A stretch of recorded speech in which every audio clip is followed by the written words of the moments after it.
Riders on the storm. Riders on the storm. Never mind the earthquake, just pass the mayonnaise, Mother Teresa. Noochie. Hey, this stuff really comes out. And I saw him, or I thought I saw him, dim and gray, like a shadow against the curtain of softly falling flakes. Welcome, fellow Ride Stormers. Woo-hoo! This is Brain Software podcast number 98. We're closing in on 100, and you are officially on a rider on the Hypnotic Storm. Yes, we are. Hypnosis is science. We're not witches or wizards. Please join me in welcoming to the flip side of life's little problems. Hurrah! The Winston Churchill of hypnotic persuasion. We should never surrender. The Abraham Van Helsing of the metaphysical embrace. Stick through his heart. The man who boots poor hypnotic technique in the very pouch. In the very pouch. Ouch! Mike Mandel. Yes, Christopher, we are back again, and man, we are closing in on 100. It is 98. And the great thing for me is here we are at Hypno East recording this, and I just heard on the radio on the way over, the weather's going to turn nasty. We're going to get the storm that I love. Not the hypnotic one, but the big rainstorm starting this afternoon. For early April, I think that just sucks. I'm waiting for nice warm spring weather, and all we're getting is essentially 0 degrees. We might get snow tomorrow night, seriously.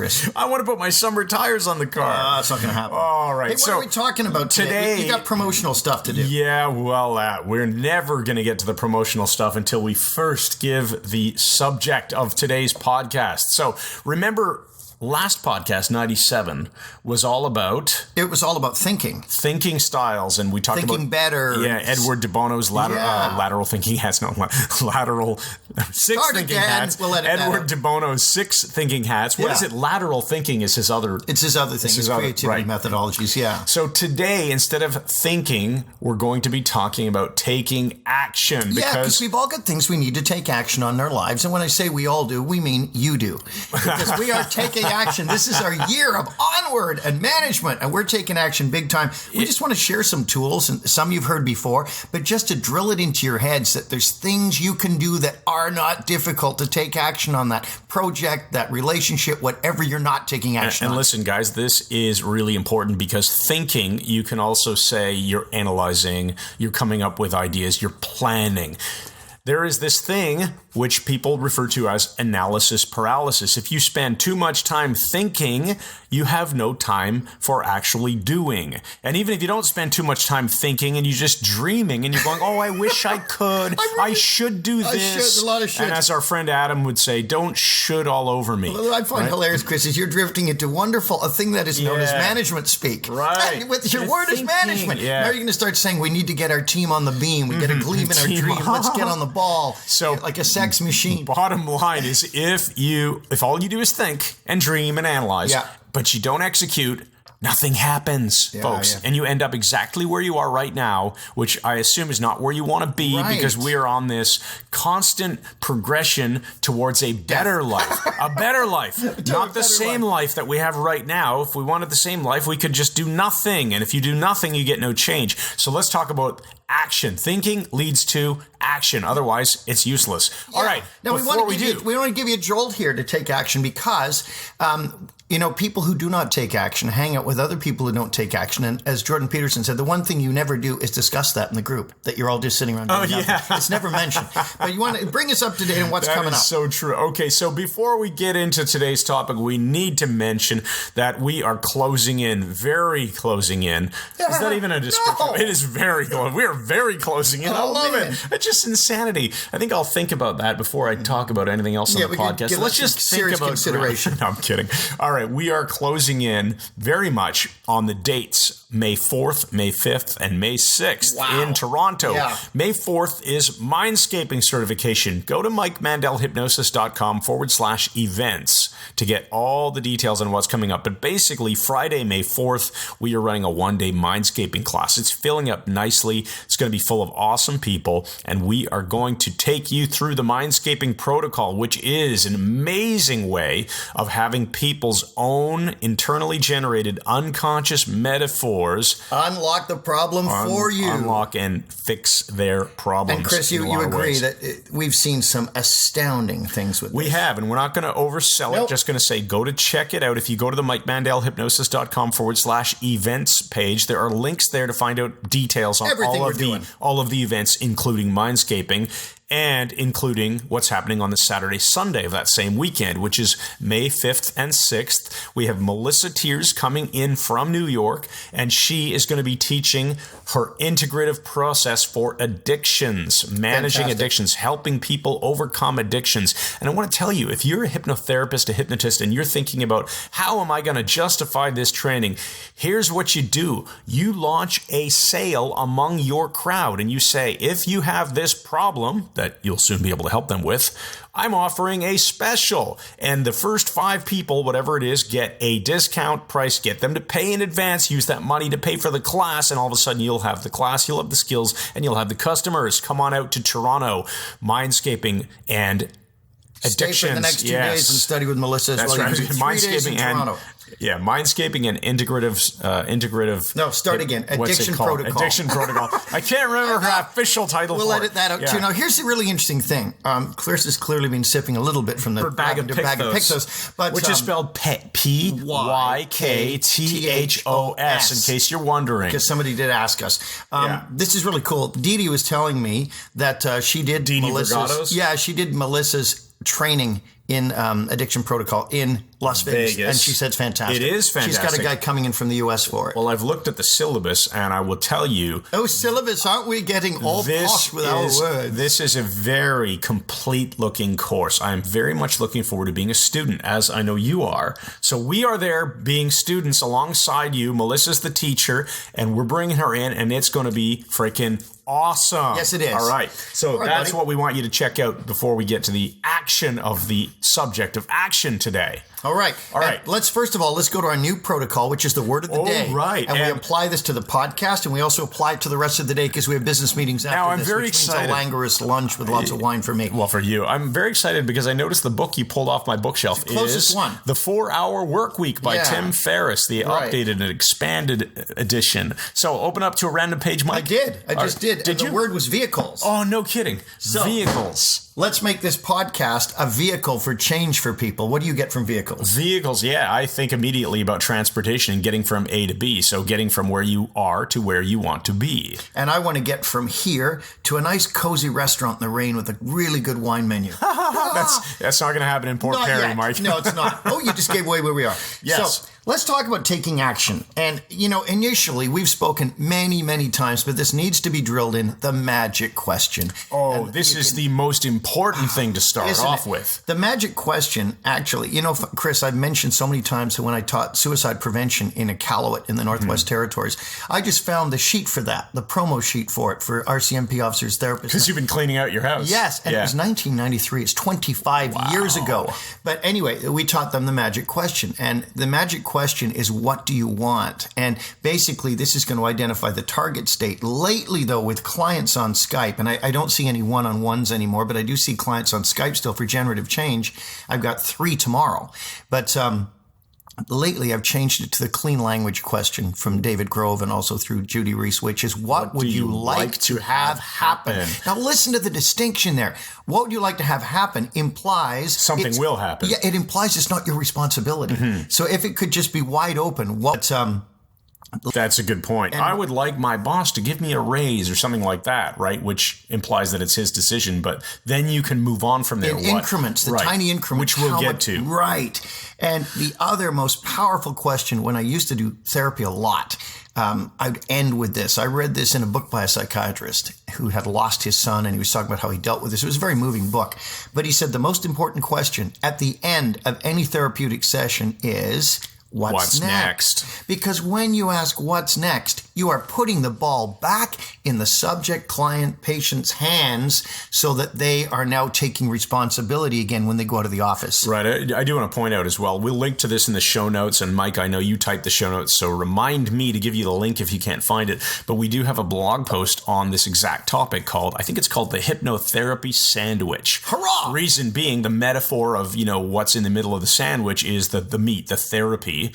But you start with the outside bread and you finish with the bottom, the outside layers of bread in the sandwich. Really horrible way of explaining this. Yeah. But the bread is the outside of the sandwich. And so if you think of it in order, what's on top? It's the magic question. What would you like to have happen? Then you do your change work. Or and then what's on the bottom as the client leaves? What's next? Yes. So those are the two things. So recognize that these things can get you a world of progress in your life. But if you're planning on making change in your life, whether or not you're doing the values hierarchy to determine what is most important, take a moment, sit down and take inventory. Once you've asked, what do I want? You have to know that, and that has to be step one, right. Or you don't know where you're going. Right. And what happens if you don't know where you're going? You could wind up anywhere. Exactly. You start with the, I don't want... Right. I don't want to be so sad about my dirty carpets. I'm just thinking of something stupid and random. Well, okay, I'll make you really upset about that pulled thread on your favorite sweater instead. Is that bad? Yeah, of course not, right? What you don't want is an infinite list. Right. But you've got to figure out what you want in positive terms, and it has to be something you're responsible for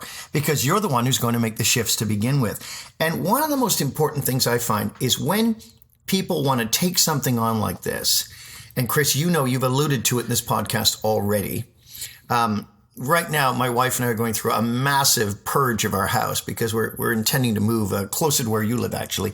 And that's our long-term plan. But in order to do this, by purging now, if we get to move to one of the places we're interested in, it won't stress you out. Well, it's saving us weeks of time because the junk will already be gone. Yeah, and you've literally lived in the house that you're in now 33 years this year. Yeah, and you accumulate a lot of stuff. Of course, if you don't move, which forces you to purge typically because people don't want to spend a whole bunch of money buying boxes for garbage that they want to move. You put your garbage at the curb, right? You have to take it with you to your next house. Well, some people do. My dad used to drive around his station wagon with garbage in it. Garbage. Like the trunk had half-used cans of paint and stuff and just tools and things. It was always a dirty, greasy car. I remember we had some piece of junk.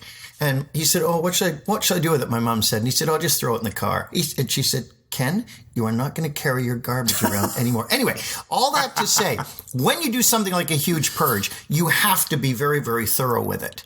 Your job as you take on taking action in some area of your life is to be thorough enough that the change lasts. It's not enough to say, well, I'll try this and see what happens. You want to follow it through to completion. Absolutely. If we can be obscene here. Yeah. And also, we want to say that one of the keys is, despite the fact that you are going to endeavor to do this very completely, don't attempt to fix everything in your life at once. You will overwhelm yourself. You'll be lying awake at night wondering what you missed or what problems will develop as a result of it. Take on one thing, one key thing, or one key big chunk area. Yeah, and there's a couple of metaphors you can look at here. So if you're looking at an away from metaphor, I want to fix problems, then you can think of it as holes in a boat. You got to plug the biggest holes one at a time. So you're not going to start with little pinholes. Right. You're going to plug the holes that are taking on tons of water. Yeah. Right? Your ship is about to sink.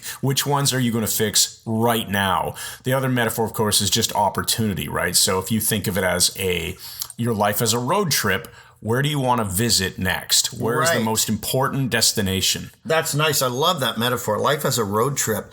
That's really cool. I've often used the train one because you can get off at different stations and so on. But what you said about plugging holes, that's really key because we've never discussed this. But somebody in my life, and I'm not going to say it's my wife, someone I'm very close to, I'm not going to say I'm married to her, but we went through a phase where we were just blowing too much money. In the crazy 80s, Chris, I was working so much, so many gigs. I had the energy back then, when I was like 30, to be able to do gig after gig. Sometimes I did 3 in one day, made a whack of cash, but we had very little to show for it. We hadn't paid off our house, like all of these things. Right. And my wife's attitude was, we've got to stop blowing money. We've got to stop blowing money. And I said, look, what we've got to focus on is saving money. If exactly. we save money first, there's not going to be any then to blow. And that's what made all the difference. Now, that's a huge point, Mike, because it really, really hits home with the whole idea of what do you want, not what do you not want. Right. Oh, I want to not blow money. Right. Which implies what do you want instead? What do you want to have happen? What would you like to have happen? I'd like to have money that is saved on a regular basis going into some sort of asset plan. Yeah. And Chris, you're a financial wizard. I mean, you really are. And what you will agree, tiny incremental changes over time can lead to immense rewards. Oh, they stack up like you wouldn't believe, right? Yeah. And did you ever dream you'd own 15 Teslas? Ever since I bought a Tesla, you started... No, ever since you put the deposit down on the second one. Well, no, ever since I bought the Model S, you started joking about my fleet of Teslas, and it used to bug me, right? And so Is it I realized... you don't like to joke about them? Well, what I realized is it's way funnier if I just take the joke to a new height. Okay. So I say yes in my 6-acre mansion estate. with stables for the 14 horses. He does deer hunting on his estate. I just start ramping it up to absurd levels. And How do you eat an elephant, Chris? One bite at a time. Right. So this is that Here's our thing. metaphor. It's a great metaphor, and it's well spoken, well said, frequently said. The idea is even something that is a huge task, if you take it on in increments and keep the ball rolling, you can make immense changes in your life. Mike, did I ever tell you? I think I may have brought this up on a podcast in the past, but I always said my mother is probably one of the best hypnotists or therapists that I've ever known, right? Because she was the one when I was a child and I had asthma, she would look at me and say, "You will never smoke. If you smoke, it will kill you." Oh, I remember that. I've never even tried a cigarette, like a single puff of anything that you could smoke in my entire life, right? Sheltered life. Anyway, stuff like that. So one of the things I remember, I have a vague memory of it. I don't remember what grade I was in, but I do remember. Or even if it was interesting. At the time, I lived on the West Island of Montreal. I'd come home from school. I was very depressed about I was very upset about the amount of work that I had in school. I had this number of projects that was overwhelming to me. I came home from school, put my bag down, went to my room, lay on my bed, and I was clearly upset. My mom comes into my room. She sits down. She says, "Chris, "Son, put that razor blade down." What's the matter?" I said, I had just started going off about all the different things I had to do. And my mom, being really smart, just said, "Well, let's make a list of all these things and let's create a plan of one thing that you can do every day to get towards that goal of having to hand in these assignments." Right. And as soon as I had the plan on paper and was able to make some progress towards seeing that this was actually manageable, the problem was gone in my mind. That's true. Right? I was no longer overwhelmed. This is a good thing you've mentioned because you bring up a very interesting point, which is overwhelm. And overwhelm, remember, is when chaos moves into such a degree that you are losing a sense of order. Right, because you need this balance of chaos and order in your life. Yeah, chaos to bring in, as we said a couple of podcasts ago, to bring in the creativity and the newness. Otherwise, life is boring. And you need order, though, to put a structure in your life. Without that, everything is just completely random. Since we talk about the hypnotic storm and the storm coming, you can think of order as having a roof over your head to protect you from an onslaught of bad weather. Oh, I saw it more as being at the controls of the plane that's seeding the silver iodide into the clouds to bring on more storms. Oh, very nice. Thanks. Yes. So there you go. You need some level of order, planning, etc., to overcome what would normally be overwhelmed, because we all have these ideas. Let's talk about bringing in order to get new ideas, to put them into practice very easily. And the first one I'm thinking is the 2-minute rule. And this is a really useful thing when you're putting off taking action on anything, whether it's a new exercise program, whether it's building a relationship stronger, whatever. All you do is say, okay, I don't want to do it. I'm just going to put 2 solid minutes into starting it now. I'm going to begin. I'm going to decide what I want. I'm going to decide what's the most important thing. Yeah. And I'm going to spend 2 minutes. I'm going to invest 2 minutes in beginning that. And what typically happens, writing that book or whatever, it gets you excited. Yeah, it gets you excited about the fact that you've actually started. You've made a decision and you've taken some action. And now your job is to simply remember to focus on that particular decision and that action, and not just start the next 2 minutes of the other thing before completing something else. Right. That's it. So put 2 minutes into whatever you've decided this key is that you want to take action on, and celebrate small victories. Don't don't look at the enormity of what you still have to do. See what you've accomplished and celebrate that. I don't mean, go out and buy a bottle of 50-year-old Macallan Scotch or something because you managed to hang the laundry up. But I'm saying, do something. Recognize the little victories and keep moving on that, and divide your life into broad categories so you can see, what are the big chunks of life? Yeah, what are your big chunks of life? Well, you've got your work, you've got your relationships, health. You've got your hobbies, which recreational. Yeah. You've got your health, obviously. Yeah, you've got your resources like your health and money and your knowledge and skills. Right. So, which we could call your schema, right? Right. So and your toolbox, things. What have you learned and so on. And you got to decide what is the priority.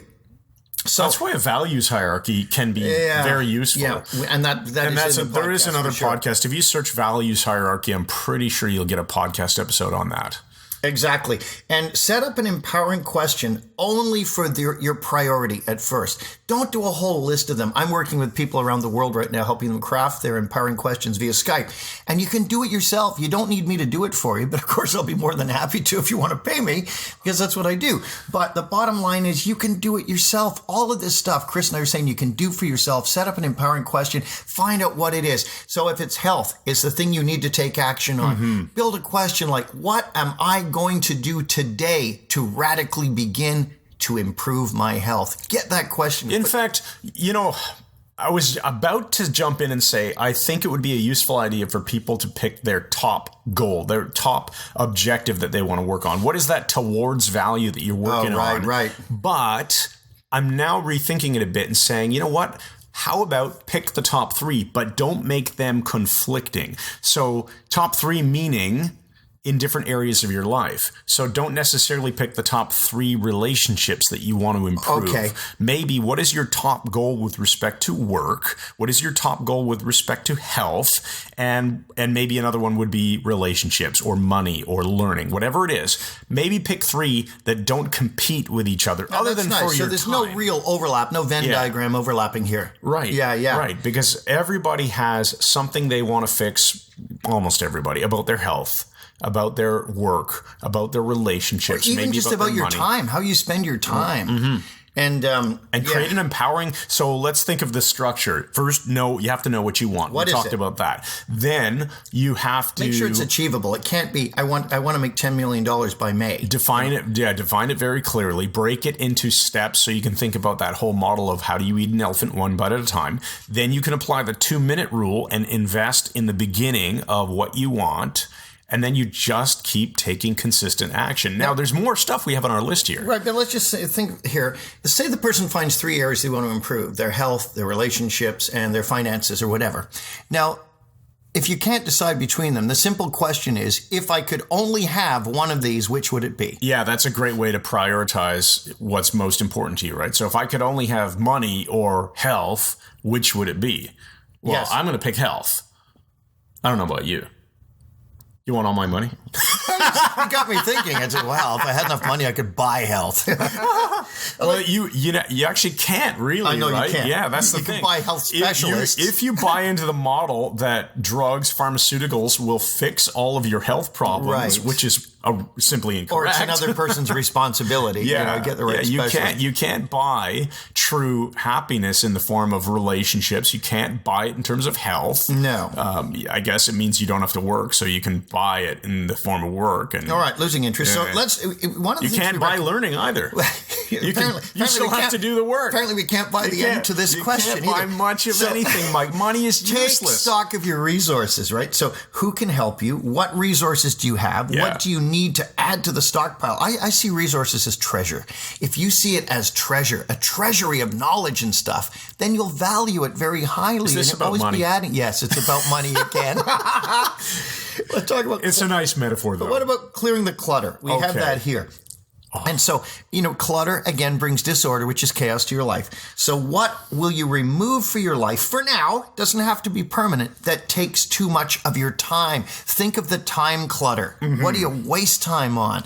If you piddle around in the morning taking 20 minutes to make coffee because you're not wide awake enough, you might want to invest in a coffee maker that can switch on at a certain time so as soon as you come down, it's ready. And you got 20 minutes left. I mean, these small bits of time that you regain from the background clutter of your life. Yeah. You put them all together, you're gaining way, way more time. Remember I said if you just turn off your TV for 1 hour a day, you get more than 9 40-hour weeks of spare time in a year. It's immense. I'll give you a wellness metaphor on the clutter thing. So bring it on. Then we'll go to a word from our sponsor. Let's think of kitchen cabinets. So you go into the average home in North America where people are eating the standard American diet. Now, let's say you've decided that health is important to you and you've also built your schema. And if you want to check this out, go to MikeMandelHypnosis.com/wellness. And you can learn from some of the videos we have on there. But let's say you've decided that the way you eat, i.e. your lifestyle of eating, diet, not diet for losing weight, but your diet of your what diet. you eat on a regular basis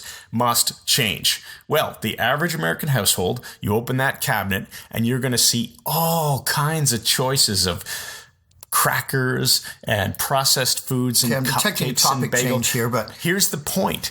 If you want to eliminate the clutter, you've made a decision as to what's important. So let's say you've made a list of the things that you now consider to be supportive of your health for your new diet. You open that cabinet, you've got to reduce the clutter there. There's all this that you do not eat anymore. Right. Throw it in the garbage. Throw it away. Don't just leave it there, because then when you're looking to decide what your next meal is going to be, you're distracted. There's all this crap. Reduce time clutter as well. Time clutter. Was that a bit of a Ken Sweat? Yeah, a little bit. But you might just want to remove that clutter. Now look, let's. We have a word from our sponsor now. We do. All right. Hey, son, what happened to the house while I was at work? Gee, Dad, I'm sorry. I kind of blew it up. Blew it up? I ought to blow you up. How did this happen, and where's the kitchen? It's probably a couple of miles away. Sorry, Dad. I was making nitrogen triiodide with my Lucci brand chemistry set, and I sort of touched the enormous pile of purple crystals when they had fully dried. You made Ni3? No wonder you blew a house up. Wait until Mom finds out. I think she's gone too, Dad. At least, I'm not sure. Well, it's kind of poetic justice. Mom's the one who insisted on buying you that cheap Lucci chemistry set. If we'd spent the money on a Shizjig chemistry set, you'd have been fine. Gee, why's that, Dad? It's because, Danny, although Shizjig chemistry sets contain a lot of caustic, toxic, and really terrifying chemicals, they can never be used to make contact explosives. Wow, really, Dad? Really, son. Although you can easily permanently blind someone, liquefy a dog, or develop hot dog fingers, you can never build a bomb. Gee, Dad, I'm going to tell all my friends to insist on Shizjig. You do that, Robert Boyle. And like all fine Shizjig products, Shizjig chemistry sets are 100% ant-proof. Always insist on Shizjig. Always American-made. Overseas, in third world countries that will never be able to afford the stuff they make for us. Okay, Chris, let's round this out with, we talked about Edward de Bono's 6 Thinking Hats in the last podcast. That's right, I remember that. Fabulous book, I highly recommend it. Hey, let's quickly go over them again. So the blue is the big picture hat. Blue is the sky, so the blue is the organizer hat, the project manager. Right, then the white is just data. White is just data. Yellow is optimism and sunshine. And black is black hat, it's bad stuff, what could go wrong, why this will fail, what are the problems. Green hat is your creativity, the plant shoot growing up out of the ground, the creativity. And red is emotion. A place for emotions. Is that all 6? Good and bad. That's all 6. All right, there we go. So I want to now, logically, since we're talking about progress here, go to Edward de Bono's 6 Action Shoes, which is another great book. So we got the hats that go on your head, which contains your brain and is about thinking. Right. And the shoes are about movement. Right. The vehicle. The vehicle, as it were. Now realize, again, this is all Edward de Bono's brilliant work, and we're mentioning this. We're not going into it in great depth, but just to give you an indication of some of the cool stuff that is out there, we highly recommend you buy Dr. de Bono's excellent books, 6 Thinking Hats and 6 Action Shoes. You can get them at Amazon. So the first pair of shoes here, Chris, and the thing that's interesting about shoes, and you and I have not talked about this, but I've used this before. I've never even seen this before. Shoes, you have a pair of them.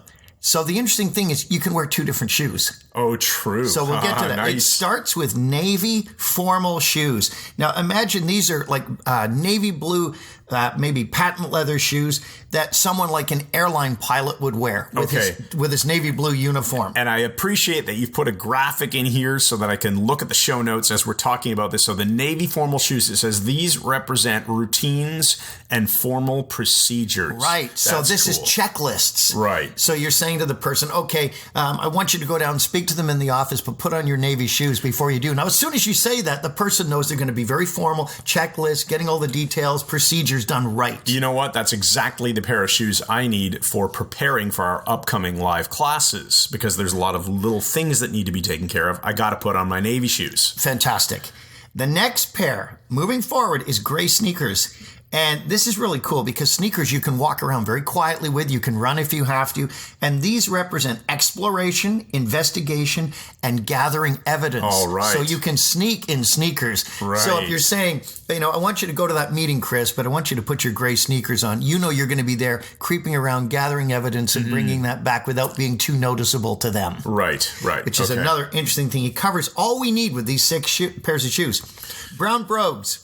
Brown brogues. Brogues are very sensible shoes for men, and they represent practicality and pragmatism, doing what is sensible and practical. So it could be the budget person. If you're creating your budget for the family, you're wearing the brown brogues. What do we really need to be spending money on, et cetera, right. et cetera? If you've been blowing a lot of money, you say, I think it's time you put those brown brogues on. Yeah. Now remember, we're not saying you actually wear these frickin' hats and go out and buy 6 pairs of shoes. It's a metaphor. It's a metaphor. You would wear these at the grocery store when you're deciding what groceries to buy and you want to be practical about your spending, or do we really need this? Nicely done, Chris. Yeah. You're on the ball here.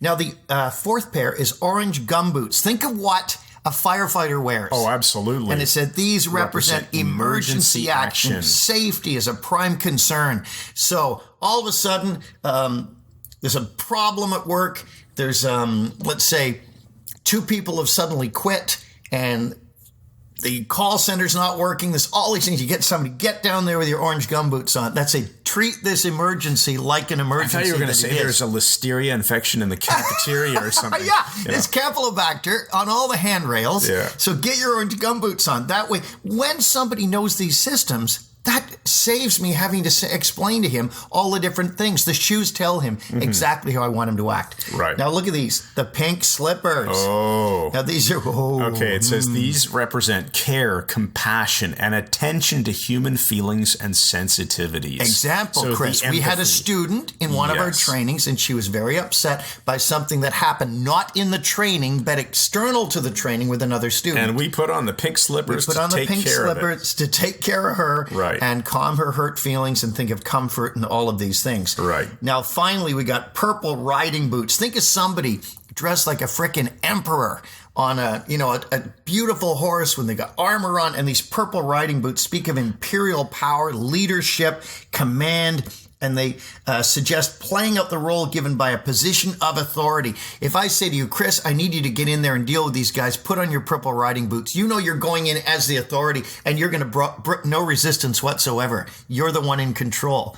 Does that make sense? That makes a lot of sense. That reminds me very much of the blue hat in terms of thinking styles. The organizing. The big picture organizing. But when it comes to action, you're the one telling people what they need to get done. Brilliant. So if you think about it, let's say we had that same situation in our training. Like I said, something happened external to the training. It wasn't us.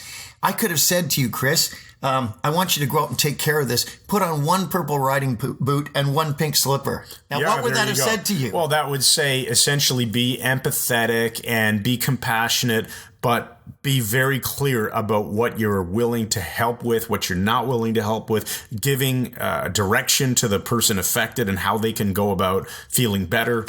Right, exactly. So give me a pair of these here. Okay, so let's say the gray sneakers and the orange gumboots. Gumboots? They're boots. Gumboots? I said gumboots. We'll edit that out. Yeah. The gray sneakers and the shrimp gumbo. Yeah. Shrimp gumbo. The sneakers are about gathering information, creeping around quietly, investigating. And the gumboots are the emergency action where safety is the big concern. So if you said one of each, you're a safety inspector. Yeah, I got to get there, find the information I need, and I got to think in terms of this is an emergency. I got to be very careful to think of safety first, but I got to get this information to ensure the safety, and that's my job. Nice. So we got 6 wonderful ways of looking at thinking. And again, check out DeBono's phenomenal books. I think they're a really clever thing. And now Chris knows all 6 of these as well. And in terms of the shoes, think about, with all of the action-inspired content that we've given you here, which shoe seems to resonate, or which shoes, if you want to wear 2 of them that are different, right, which seems to resonate for you in the area of your life that you want to attack and move forward in. Deal with, sure. The most right now. Or as Derek Balmer, my mentor, would say, sure. All right, buddy, it's time for the empowering question from you. Here is the empowering question for podcast 98, all about action. What will I take action on today to get myself moving towards where I want to be? What will I do this very day to get started in the optimal direction for my life? Fantastic, Chris. And as usual, the questions will be in the podcast notes. I want to tell you the empowering metaphor for today, Chris, which is the Minden tidal wave. And the Minden tidal wave happened in Minden, Ontario, where our summer cabin is. And it is just a cabin. It's like 600 square feet. It's on a lake. I won't say which one, but Minden got hit about a year ago with a massive flood. The Gull River overflowed its banks, and the entire town was flooded. They had helicopters going over. The funeral home had to close because they had 2 feet of water inside. And this all died down, and eventually people were able to get to their homes and so on. Some people were there all year. But one day, my wife and I were traveling in the road. We went for a walk around the lake where we were. The flooding had gone, and to our amazement, we see in front of us, this little road is completely washed out. There are piles of debris. There were snakes, leeches, just garbage and mud. Thousands and thousands of gallons of water had apparently come from nowhere. And when we asked the locals, they said a beaver dam way up the hill from another lake had broken. And those wonderful little natural engineers had not built it strongly enough, and this other lake had come tumbling down the hill and flooded the entire area. And within days, the place was decimated. Thanks, everybody, for listening to Brain Software episode 98 with Mike Mandel, and I'm Chris Thompson. Make sure you head on over to MikeMandelHypnosis.com.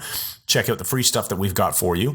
And check out the MikeMandelHypnosis.com/events page, especially if you're looking at getting one of the last few seats available for the May 4th Mindscaping certification or the May 5th and 6th weekend with Melissa Tears on her wonderful integrative addictions protocol. It's going to be awesome, and we will see you in class. Mr. Thompson, I ever tell you the remarkable story of Dennis Bryce Morgan and the border crossing? No, do tell. It was quite wonderful. It was 1913, and we were right at the Maginot Line.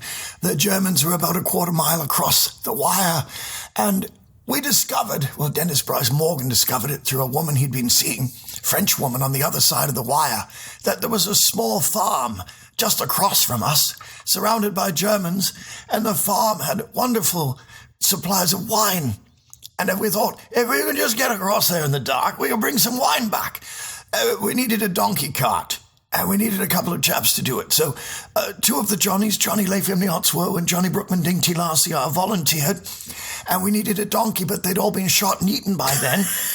So we got a donkey suit, and we put Henry Squatter in it, and he began pulling this cart across in the dark with the 2 Johnnies in the back, complaining all the way.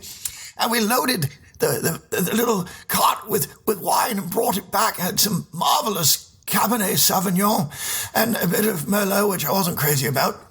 But we drank this wonderful wine, and this went on night after night. We put a cowbell on Squatter with the donkey suit, and you could hear him coming across, and the Frenchman would be ready. We'd cut a hole in the wire, and there was no gunfire. Anything was all right. But one night, Bryce Morgan, as we were coming in, he said, "Oh, bloody hell, look at that. Someone else was crossing the wire about 100 meters north of us." coming the other way with a donkey cart, with a donkey, clearly a suit of some sort, and they were all quietly talking in German. And we watched them, and they went back over, and we went to our side of the wire and they'd found a farm on our side and had purchased all sorts of sausages from them. The Germans like the sausages. And this went on night after night. And then one night we decided, well, let's meet with the Germans. And we did so. We began to run this wonderful trade across the wire. And there was a bit of a lull in the fighting. They were trying to sort out a ceasefire. All was well. And we hadn't fought with them for several nights. And we were over at the French side, and we sent a lot of the chaps over, and we're having a lot of wine, and the Germans had come over, and they were having sausages with the French on our side, and cooking them and loading up the wagon with their version of Henry Squatter in his donkey suit. And all of a sudden, the ceasefire ended, and the battle all started again. And the flares went up, and they were warning to start fighting. We were both on the wrong side of the fence. So we started firing across to the west to the Germans who were guarding our spot. And they started firing at us. And we realized we were fighting the war for the Germans and they were fighting for us. Well, in all of this, it was the most wonderful thing because Squatter got stranded on the other side and it was weeks before we saw him. It was just the funniest damn thing.